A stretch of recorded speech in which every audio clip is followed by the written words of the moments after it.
What's up? This is Kong from X Faders, and in this video we're going to take a minute and review the Gemini GMX Professional 2-Channel Media Controller.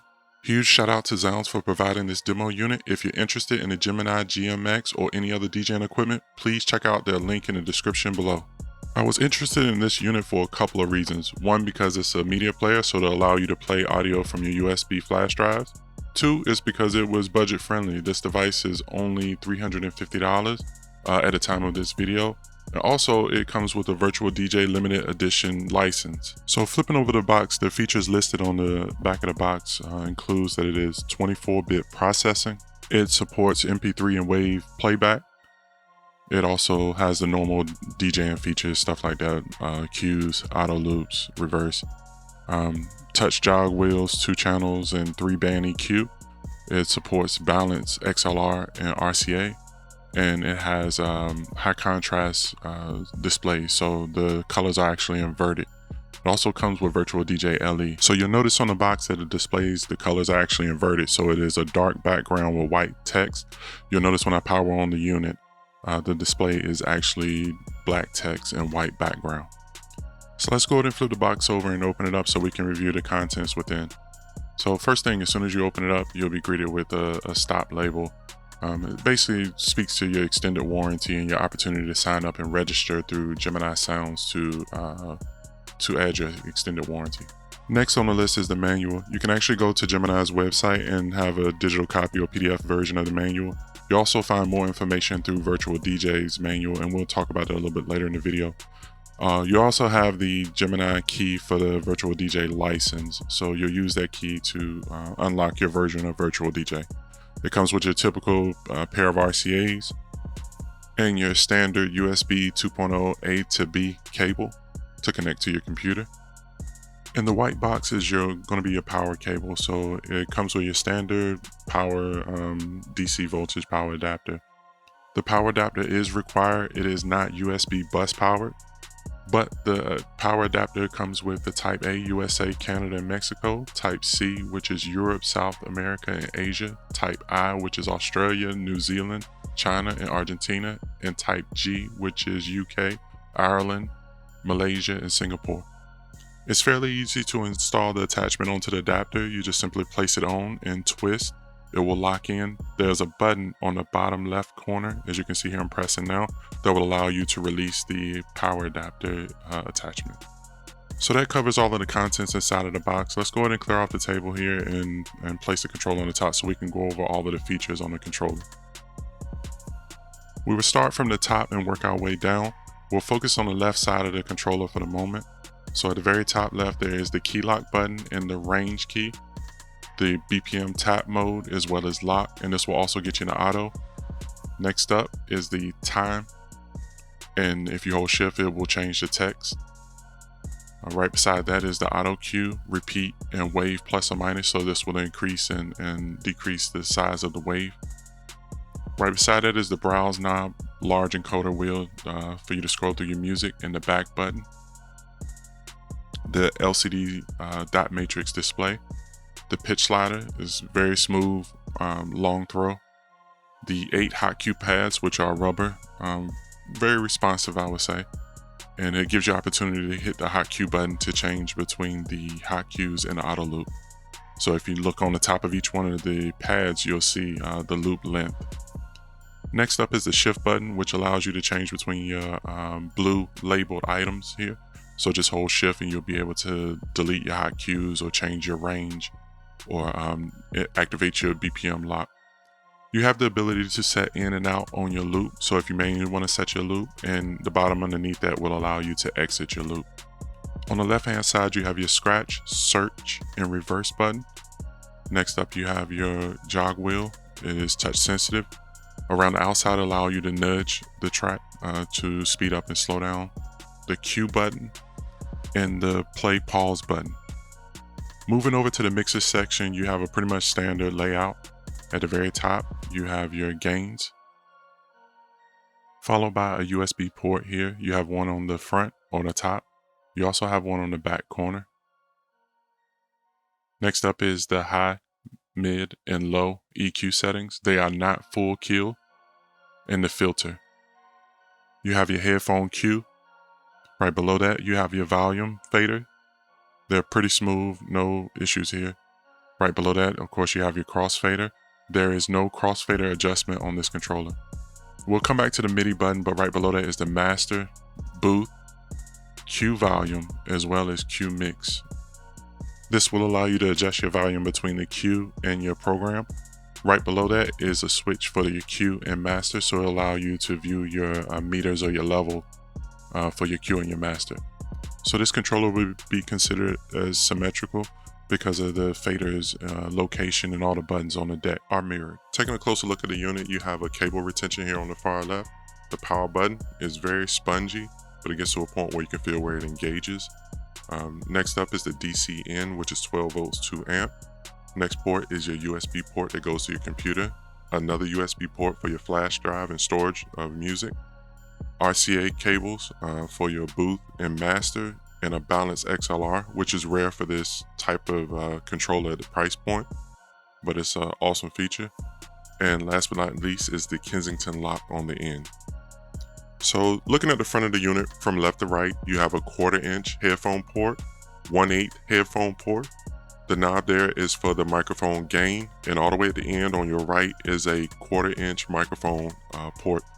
Be sure not to use right angle cables. That was not able to fit in this compartment here. It will bump up against the knob to control the gain. I wanted to take a look at the website to see what type of information was provided.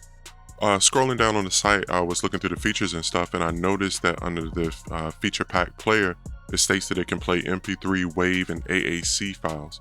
And I'll get into more details on that a little bit later. But I think it's important to mention that I had some trouble getting certain files to work. With these types of controllers, it's important to download the latest software, so the software you receive in the box may be outdated. So under the support page, there's a driver's download. When you click on the link, it will present you with the firmware updater software. And as you can see, there's no information about any firmware updates for this particular controller. But if you scroll down on the page, you'll actually see the Windows ASIO driver for the GMX. It's all-encompassing driver, so once you download it, it will just automatically show your version of controller in there. I was expecting to see some type of firmware update, so I went back to Google and then I typed in the GMX firmware just to see if there was anything that I could find.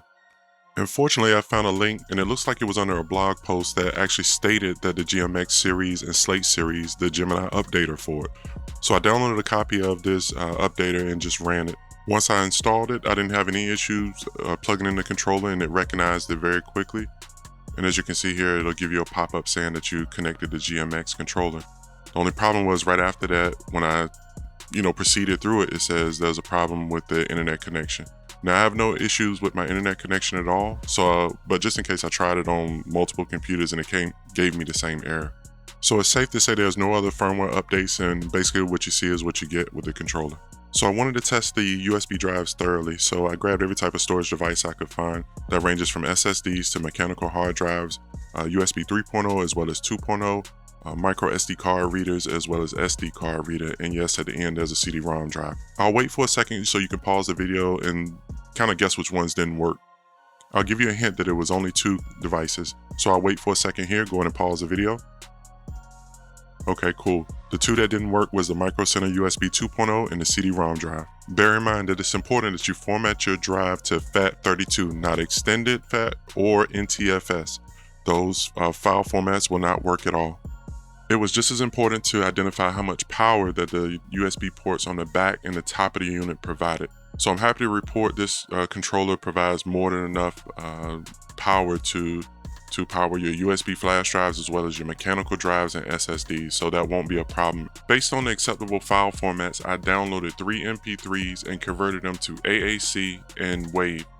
I processed them at 44.1 kilohertz at 24-bit, and WAV files just would not work at all. The MP3s worked as well as the AAC, but the WAV files did not work. It could have been because of their size overall. WAV files are uncompressed and they're just huge. I didn't know if that played a role in it, but it just would not read at all in the controller. I tested all the features on the controller thoroughly. I want to take you through the whole process, but to save some time, I'll just highlight the key things that I found that it did well and some of the challenges I had. So the first thing I wanted to mention is the actual LCD screens. I know you see some discoloration or distortion on the screens here. It's mainly because of the camera. I wasn't able to videotape this directly. My polarizer is adding some coloration to the screens, but I will tell you that the screens are clear and visible. There's no issues there whatsoever. My problem is actually the size of the screens itself. So the bezels around it are kind of large, and I believe with that extra real estate that could have been used to its advantage to be able to show more information clearly.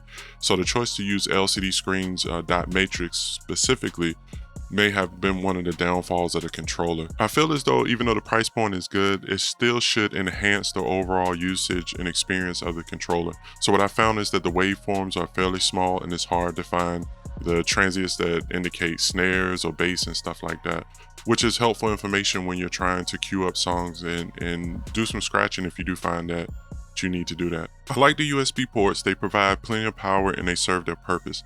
My only challenge here is that the top USB drive is a little bit of concern to me. If you're using anything other than a low profile flash drive, it's easily to bump your hand on it when you're switching between the browse knob or if you're just adjusting the gains.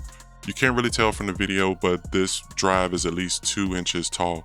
So it does sort of add a little bit of an obstacle between the flow of the controller. It would have been great if it was on the front of the controller, or maybe even 2 at the rear, or at least over there in the corner like I believe some of the Pioneer devices use. It would have been sort of out of the way of your flow of the controller. I've always appreciated controllers with long pitch faders. So the ability to do micro adjustments and smoothly go between BPMs, especially when we're allowed to go further in the range, is very helpful. Using a pitch slider at +8 is okay. The performance was okay. I can't say that it was great, but where it really turned bad was when you turn on key lock. The issues that I found was that it's not really usable anything less than probably about 3. So while mixing, it became very difficult to keep the audio clean and smooth. It just sounded distorted and sort of like digitized. One of the things I was impressed with was the microphone. In the past, I've reviewed a couple of the Gemini devices and the microphone was not strong at all. This particular controller surprised me because the microphone that I use, which is a Shure SM58, sounded pretty good. I didn't have to crank the gains up crazy high to get them to cut through the mix, and it sounded pretty good. On to the hot cue pads. So I really like using them. I didn't have any issues with them at all. They were responsive. No problems there at all. The rest of the buttons on the controller are very clicky, stuff like that. But the hot cue pads were good. Now, I'm not a fan of hot cue and auto loops on the same button to toggle between the two. But I guess to offset, they have the in and out, so you can do your loops that way. But I would have preferred just a auto loop button where you can activate it and extend it and shorten it directly. So one of the biggest letdowns for this controller is the platters themselves. I really had a hard time using them, and I'll show you in the example here. So what ends up happening, you can start a track, and let's say that you wanted to backspin, something like that, no problem at all. But when you actually attempt to do something as simple as a baby scratch, you'll notice that the platter begins to bind, and then it gets to a point where it no longer moves. So you really have to apply force to it to get it going again. Then it'll work for a second or two, and then all of a sudden it'll start to bind all over again. I at first thought it was just this particular model, or maybe I got a bad one, but when I found that it happened on both sides of the controller, I felt like this is something that is going to be a repeat issue in all of them. I also found something interesting by using this footage here. There is a popping noise that is introduced to the controller's output. Notice when I turn down the volume, right there, I was able to reproduce this and find it in my footage numerous times. So it wasn't just isolated to the faders, the volume faders, it was also associated with the play pause button as well. So it could have been other things too that causes this. Moving on to Virtual DJ, the controller worked as expected. I think Virtual DJ is a saving grace for this controller as far as it being a standalone and compatible with a DVS application.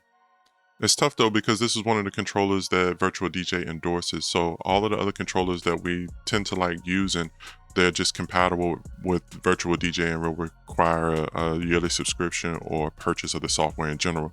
So considering this is one of the controllers that Virtual DJ has been designed to work with or allows you to get a full version of it, is a little disappointing.